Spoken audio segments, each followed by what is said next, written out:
What if the person you trusted most, your guardian, your protector, was also your captor? What if the love and care they provided was built on a foundation of lies, control, and deception? In the summer of 2015, in a quiet neighborhood in Springfield, Missouri, a gruesome discovery shocked the nation. Claudine Dee Dee Blanchard, a 48-year-old mother, was found brutally stabbed to death in her home. Her neighbors and friends, who once admired her devotion to her sickly daughter, Gypsy Rose, were stunned by the horrifying twist. Dee Dee's own daughter had orchestrated her murder. This is not just a story about a murder. It is a story of deception, control, and the desperate lengths a person might go to for freedom. We will delve into the unsettling life of Dee Dee and Gypsy Rose Blanchard. We will explore the years of abuse hidden behind a mask of maternal love, the chilling murder plot, the investigation that followed, and the moral questions that remain unanswered to this day. But first, to understand how this tragedy unfolded, we must start at the beginning. A story of trust, betrayal, and a desperate fight for survival. How far would you go to escape a life of control? To the outside world, Dee Dee Blanchard was a devoted mother, a woman who had dedicated her life to caring for her chronically ill daughter, Gypsy Rose. She was a constant presence at her daughter's side, attending countless doctor's appointments, securing financial support, and ensuring Gypsy had everything she needed to survive her many ailments. It was a story that inspired sympathy and admiration from everyone around her. But behind closed doors, Dee Dee Blanchard was not the mother she appeared to be. For years, she had fabricated and exaggerated Gypsy's medical conditions, convincing doctors and neighbors alike that her daughter was gravely ill. Leukemia, muscular dystrophy, epilepsy, developmental delays, the list of supposed diagnoses went on and on. Dee Dee claimed that Gypsy needed a feeding tube, a wheelchair, and round-the-clock care. But the truth was far more sinister. Gypsy Rose was perfectly healthy. Dee Dee's actions were consistent with Munchausen syndrome by proxy, a rare psychological condition in which a caregiver induces or fabricates illness in someone under their care to gain attention, sympathy, or control. Over the years, Dee Dee's lies became her truth, and her manipulations grew increasingly elaborate. She shaved Gypsy's head to mimic the effects of chemotherapy. She insisted on the use of a feeding tube, even though Gypsy could eat normally. And she claimed Gypsy was wheelchair-bound, even though she could walk perfectly well. Medical professionals played an unknowing role in this charade. Dee Dee's ability to manipulate doctors was extraordinary. She would doctor hop, seeking out physicians who would accept her claims without question. Any dissenting voices were dismissed, and medical records were conveniently lost or destroyed. Meanwhile, charitable organizations like Habitat for Humanity and Make-A-Wish rallied around the Blanchards, providing financial support, gifts, and even a wheelchair-accessible home. To the world, Dee Dee was the ultimate caregiver. To Gypsy, she was a jailer. For Gypsy Rose, life under her mother's control was suffocating. From a young age, she was told she was sick, so sick that she couldn't attend school, play with other children, or live a normal life. Her world was reduced to hospital rooms, medical treatments, and her mother's constant presence. Dee Dee monitored Gypsy's every move, keeping her isolated and dependent. Even the smallest act of defiance was met with strict punishment. Freedom, for Gypsy, was a dream she barely dared to imagine. As Gypsy grew older, cracks began to form in Dee Dee's carefully constructed narrative. Gypsy started to question her supposed illnesses. She realized that she could walk, eat, and do things her mother insisted were impossible. But voicing these doubts only brought more control. Dee Dee tightened her grip, insisting that Gypsy was too fragile to survive on her own. The cycle of manipulation continued, leaving Gypsy trapped in a life that wasn't hers.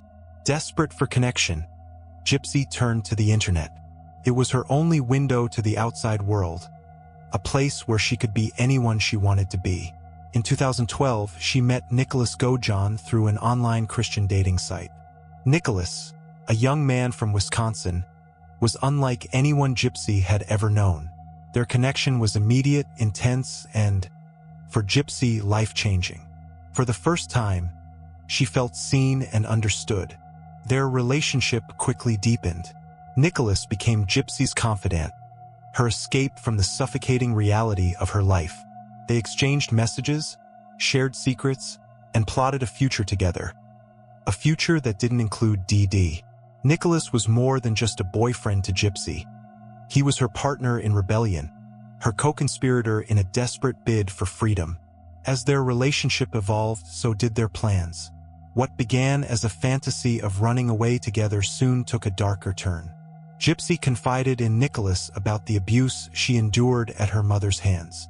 She spoke of the lies, the manipulation, and the endless control. Nicholas, eager to protect and support Gypsy, suggested a way out, a way to end her suffering once and for all. It was a decision that would change their lives forever and lead to a crime that shocked the nation. To understand how this seemingly unlikely pair carried out such a horrific act, we must look closer at the events leading up to the night of June 10, 2015. What drove Gypsy Rose Blanchard to orchestrate the murder of her own mother? And how did Nicholas Gojan become complicit in the crime? The answers lie in the details of their fateful plan. The events leading up to June 10, 2015, were a culmination of desperation, manipulation, and a chilling resolve. Gypsy Rose and Nicholas Gojan, connected through an online relationship that had grown in intensity over 3 years, began discussing the possibility of a future without Dee Dee Blanchard. For Gypsy, freedom from her mother's suffocating control felt like a distant dream, but with Nicholas, she saw an opportunity. Together, they crafted a plan that would forever alter their lives and end Dee Dee's. It started with conversations, quiet, secretive exchanges in the dead of night. Gypsy would type messages to Nicholas, pouring out her frustrations and fears, describing in detail the abuse she endured. She told him about Dee Dee's lies, the control over her life, and the punishments she faced whenever she tried to assert herself. Nicholas, in turn, reassured Gypsy, promising to protect her and help her escape. But over time, the tone of their conversations shifted. What began as a discussion of running away turned darker. They started talking about eliminating Dee Dee altogether. Gypsy expressed her belief that Dee Dee would never let her go, that her mother would hunt her down no matter where she fled. To Gypsy, the only way to achieve freedom was to ensure her mother was no longer alive. Nicholas agreed. He saw himself as Gypsy's savior, a knight willing to do whatever it took to rescue her. The plan was set. Nicholas would travel to Springfield, Missouri, and kill Dee Dee while Gypsy waited in another room. As the days drew closer, their online communications became more detailed, more calculated. Gypsy told Nicholas where they could find gloves, a knife, and duct tape to carry out the plan. She described the layout of the house, the best time to strike, and how to avoid detection. She even offered to leave the door unlocked for him, ensuring he could enter without resistance. Every aspect of the murder was meticulously planned, step by step. Then came the night of June 10, 2015. Nicholas traveled from his home in Wisconsin to Springfield, Missouri. He arrived late in the evening, his heart racing with anticipation and dread. Gypsy met him at the door, leading him inside. She handed him gloves, a knife, and duct tape, tools that would soon seal her mother's fate. She whispered instructions, her voice trembling. "She's asleep in her room," Gypsy told him. "Be quiet." As Nicholas moved toward Dee Dee's bedroom, Gypsy retreated to the bathroom. She didn't want to see what was about to happen. Instead, she sat on the floor, covering her ears with her hands, trying to block out the sounds. But no matter how tightly she pressed her hands to her ears, she couldn't escape the reality of what was happening. She could hear her mother's screams, terrified, panicked, and pleading for her life. The sound was unbearable. Inside the bedroom, Nicholas carried out the plan. He stabbed Dee Dee 17 times, each thrust of the knife a chilling reminder of the lengths they were willing to go to for freedom. Dee Dee's final moments were filled with confusion and pain, her cries echoing in the small house. And then, silence. Gypsy emerged from the bathroom once it was over. She couldn't bring herself to look at her mother's body. Instead, she focused on the next steps. Together, she and Nicholas cleaned up as best they could, gathering their belongings and preparing to leave. They took cash from the house, packed their things, and fled to a motel, leaving behind a scene of unimaginable horror. Gypsy's role in the murder was complicated. She hadn't wielded the knife, but her involvement was undeniable. She had unlocked the door, provided the tools, and orchestrated every detail of the plan. And yet, as the events unfolded, she was consumed by a whirlwind of emotions: relief, guilt, fear, and disbelief. The reality of what she had done was sinking in, but there was no turning back now. For the first time in her life, she was free from Dee Dee's control. But at what cost? The murder of Dee Dee Blanchard was only the beginning. The days that followed would see Gypsy and Nicholas flee to Wisconsin, where their brief taste of freedom would come to an abrupt end. The investigation that ensued would uncover a story so shocking, so tragic, that it would capture the attention of the entire nation. What drove a young woman to orchestrate her mother's murder? And how did the truth finally come to light?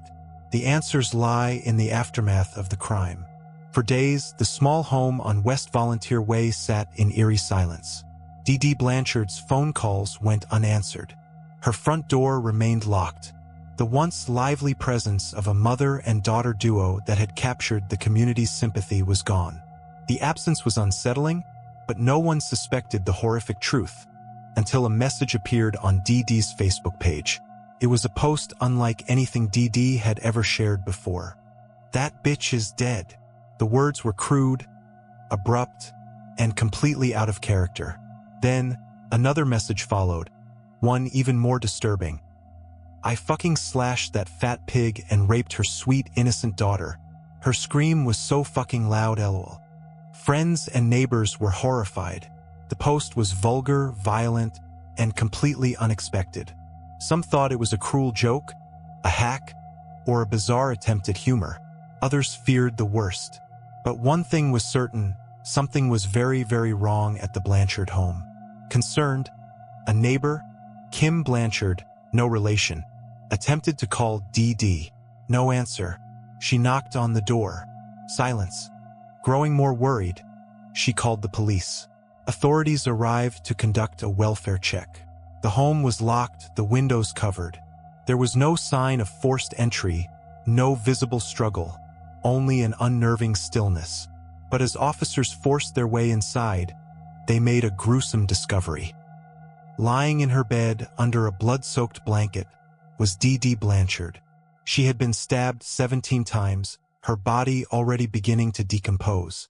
The horror of the scene was undeniable, but one question remained: where was Gypsy Rose? Police feared the worst. To them, Gypsy Rose was a sick, defenseless young woman who had been abducted by her mother's killer. An Amber Alert was not issued, only because Gypsy was an adult. But the urgency was clear. The search for Gypsy became a priority, with officers working around the clock to locate the missing girl. They interviewed friends and family, desperate for leads. Then, a breakthrough came. Investigators traced the disturbing Facebook posts to their origin. The IP address led them to a small home in Big Bend, Wisconsin, over 600 miles away.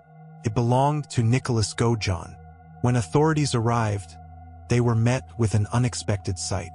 Gypsy Rose was there, alive, unharmed. But she was not the fragile, helpless child everyone believed her to be. She was standing on her own 2 feet, walking without assistance, speaking clearly. The image of the wheelchair-bound, weak girl they had been searching for was a lie. And with that realization, the case took an even darker turn. Gypsy and Nicholas were taken into custody without incident. As officers led them away, the truth began to unravel. Gypsy, once seen as a victim in need of rescue, was suddenly cast in a very different light. Had she been kidnapped? Or had she played a role in her mother's murder? The public was stunned. When news of Dee Dee's murder first broke, the initial reaction was one of sympathy. People mourned the loss of a dedicated mother and feared for the safety of her sickly daughter. But when the full truth emerged, it sent shockwaves through the community.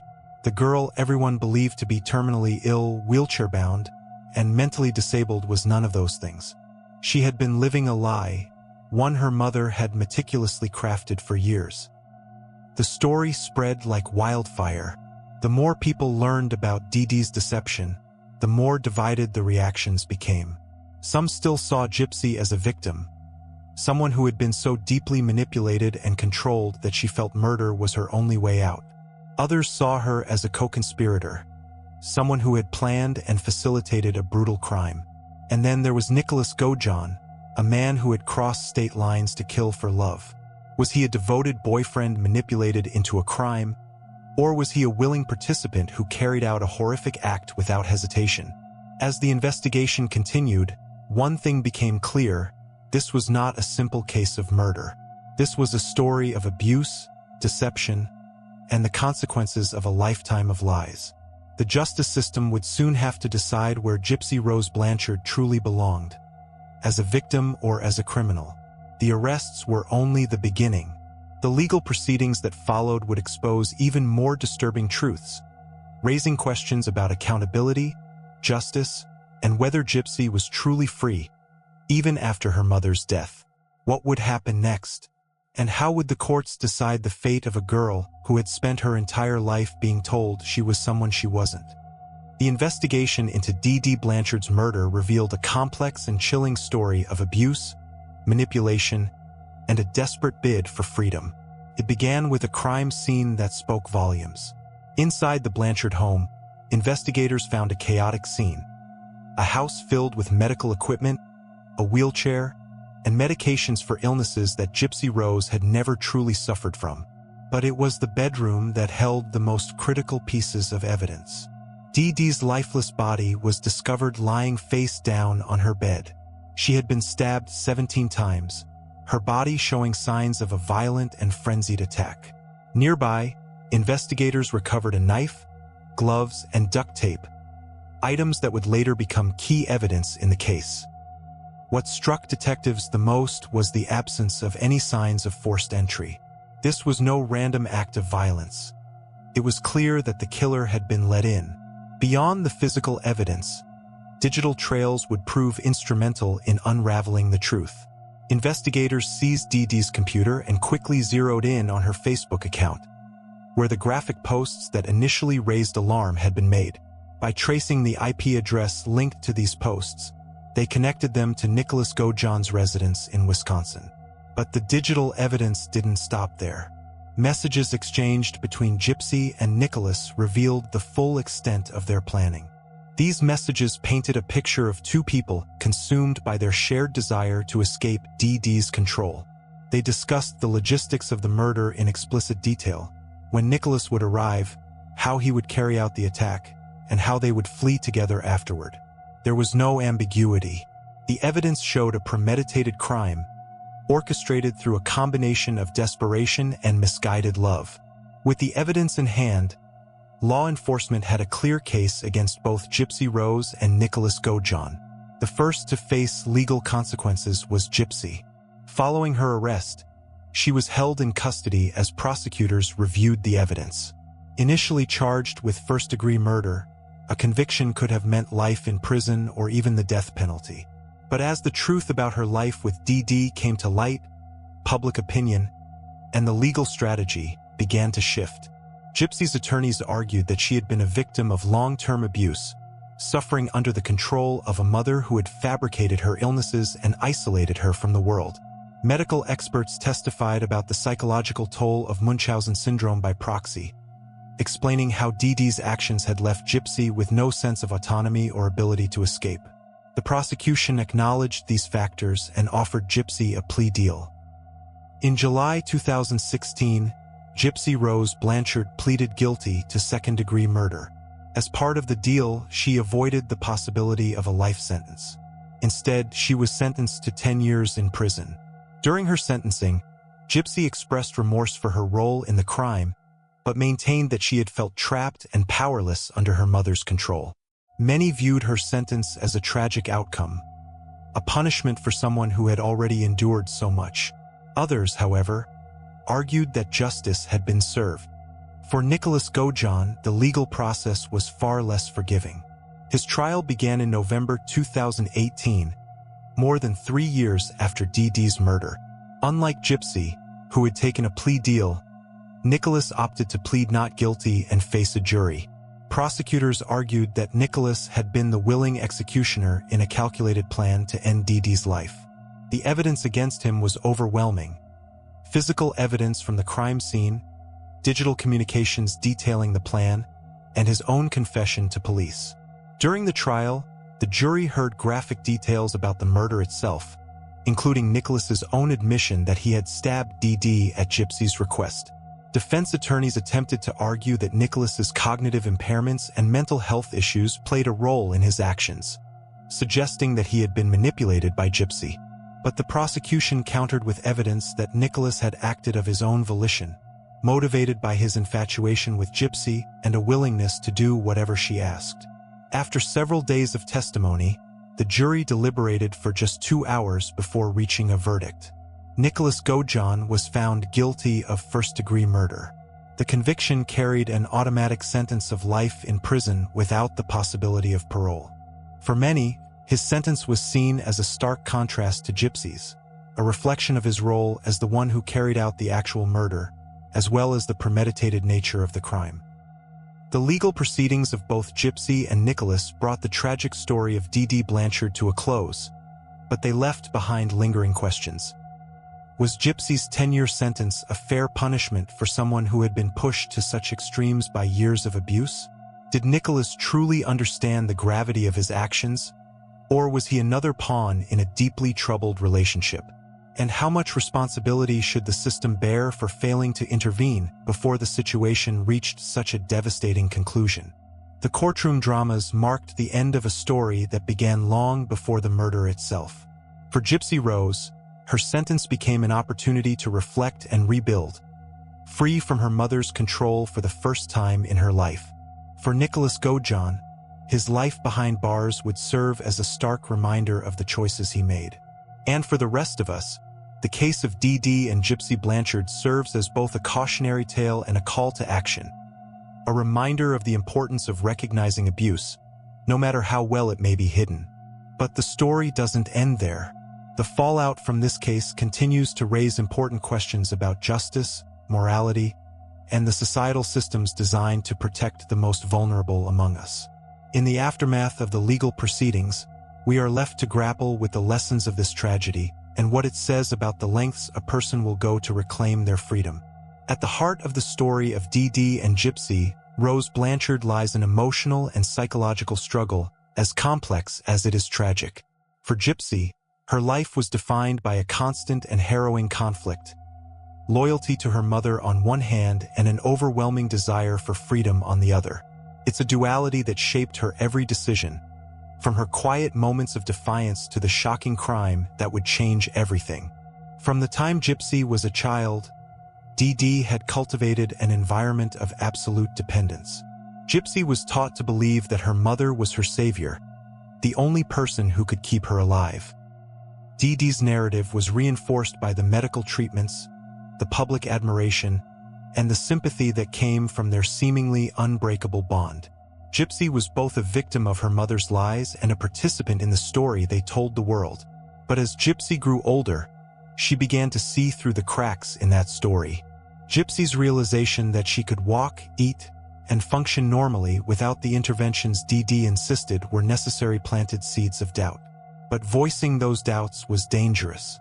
When Gypsy questioned her mother, she was met with punishment, sometimes verbal, sometimes physical, but always meant to reinforce Dee Dee's control. This cycle left Gypsy trapped in an emotional paradox.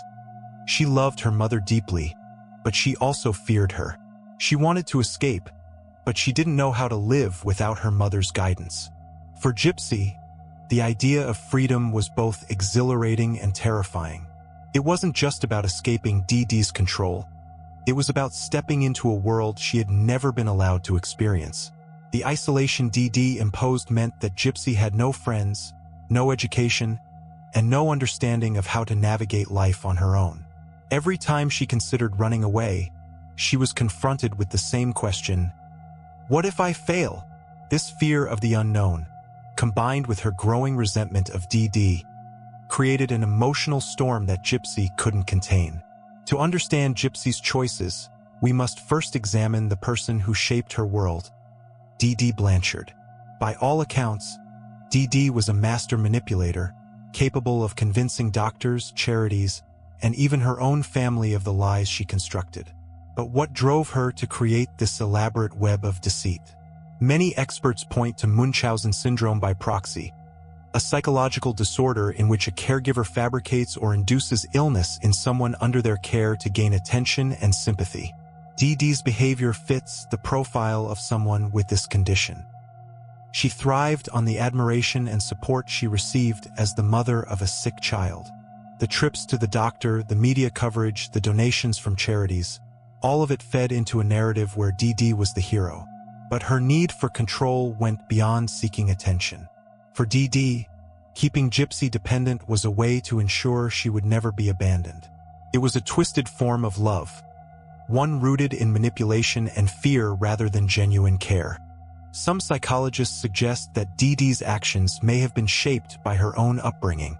Accounts from her family paint a picture of a woman who was controlling and manipulative even before Gypsy was born. It's possible that her need for control stemmed from insecurities or traumas in her past. But whatever the cause, the result was the same: a relationship built on lies, where Dee Dee's desire for validation came at the expense of her daughter's freedom. This brings us to the central question at the heart of this story. Was Gypsy's decision to orchestrate her mother's murder an act of self-defense, or was it a calculated crime? On one hand, Gypsy was undeniably a victim. She had endured years of abuse, manipulation, and isolation. Her actions can be seen as a desperate attempt to break free from a situation that left her with no other options. But on the other hand, the evidence shows that Gypsy played an active role in planning the murder. She unlocked the door, provided the weapon, and guided Nicholas Gojon through every step of the crime. For those who see Gypsy as a victim, her actions are viewed through the lens of survival. They argue that years of psychological abuse left her incapable of making rational decisions. In this context, the murder was not a choice but a last resort, a way to escape a life where every aspect of her existence was controlled. For these supporters, Gypsy's 10-year prison sentence feels like an extension of her suffering, a punishment for circumstances beyond her control. But others argue that Gypsy's role in the crime cannot be ignored. The messages she exchanged with Nicholas reveal a level of premeditation that is difficult to reconcile with the idea of self-defense. Critics point out that Gypsy had opportunities to seek help. She could have confided in doctors, social workers, or even neighbors. By choosing murder, they argue, Gypsy crossed a moral line that cannot be justified, regardless of her circumstances. This moral ambiguity is what makes the case of Dee Dee and Gypsy Rose Blanchard so compelling. It forces us to confront uncomfortable questions about justice, accountability, and the impact of abuse. How much responsibility should Gypsy bear for her actions? Could this tragedy have been prevented if someone had recognized the signs of Munchausen syndrome by proxy earlier? And perhaps most haunting of all, what would you do if you were in Gypsy's position? The emotional and psychological depth of this story is a reminder of the complexities of human relationships. Dee Dee and Gypsy's bond was one of love and control, loyalty and betrayal, dependence and rebellion. It was a relationship that defied easy categorization, and its tragic end continues to raise questions that have no simple answers. As we move forward, we'll explore the broader implications of this case, what it tells us about the systems meant to protect the vulnerable, and the lessons we can learn from a tragedy that captivated the world. The case of Dee Dee and Gypsy Rose Blanchard is more than a story of crime and punishment. It's a case that shines a spotlight on issues often hidden in the shadows, issues that are difficult to confront but impossible to ignore. At its core, This story is about abuse, control, and the devastating impact they can have on victims. It forces us to examine the systems designed to protect the vulnerable and challenges us to think about how we, as a society, respond to cases like this. Munchausen syndrome by proxy, the condition believed to have driven Dee Dee's behavior, is one of the most insidious forms of abuse. It often goes unnoticed for years, even decades, because the perpetrators are skilled at hiding their actions behind a facade of care and concern. They manipulate medical professionals, isolate their victims, and create a narrative that makes it difficult for anyone to question their motives. In Dee Dee's case, her ability to fabricate Gypsy's illnesses fooled not only doctors but entire communities. Charities, neighbors, and even her family became complicit in a lie they didn't realize they were part of. The impact of this type of abuse on victims is profound. For Gypsy, the constant medical treatments, the restrictions on her freedom, and the lies about her health shaped her identity from a young age. She was taught to believe she was weak, incapable, and dependent. This psychological conditioning didn't just trap her physically. It limited her ability to imagine a life beyond her mother's control. Victims of Munchausen syndrome by proxy often struggle with feelings of guilt, confusion, and self-doubt, even after the abuse is uncovered. For Gypsy, those struggles were compounded by the choices she made to escape. This case served as a wake-up call for society, shedding light on the hidden nature of abuse and the importance of vigilance. It raised awareness about the realities of Munchausen syndrome by proxy, prompting discussions among medical professionals, law enforcement, and advocates for victims' rights. It also sparked broader conversations about the complexities of justice, particularly in cases where the lines between victim and perpetrator are blurred. One of the most significant lessons from this case is the importance of listening to and believing victims, even when their stories challenge our assumptions. Gypsy's experience shows how easy it is for abuse to go unnoticed when the abuser presents themselves as a caregiver. It also highlights the need for systemic changes to ensure that red flags are not dismissed or ignored. Whether it's better training for medical professionals, more robust checks and balances in social services, or increased public awareness, this case has shown us that we can and must do better. The fallout from this case continues to be felt, not just by those directly involved, but by the public who followed it so closely. For Gypsy, the years in prison have been a time of reflection, a chance to process the trauma she endured and the decisions she made. For Nicholas Gojon, his life sentence is a stark reminder of how love, obsession, and poor judgment can lead to devastating consequences. And for those who knew Dee Dee, her death remains a shocking and unresolved chapter in their lives. But perhaps the most pressing questions are the ones this case forces us to ask of ourselves. Could Gypsy's actions be justified under the circumstances? If so, how do we reconcile that justification with the act of taking a life? How do we ensure that victims of abuse are identified and supported before they feel they have no options left? And how do we, as a society, create systems that prioritize compassion, vigilance, and accountability? These are not easy questions, and there are no simple answers. The story of Dee Dee and Gypsy Rose Blanchard leaves us grappling with the complexities of justice and the human condition. It reminds us that abuse often hides in plain sight and that the consequences of inaction can be devastating. It challenges us to think critically about our own roles, as neighbors, friends, and members of a community, in recognizing and addressing the signs of abuse. As we close this chapter, we invite you to reflect on these questions and share your thoughts. Do you believe Gypsy's actions were justified? Could this tragedy have been prevented? And what lessons can we take from this story to ensure that no one else suffers in silence as Gypsy did?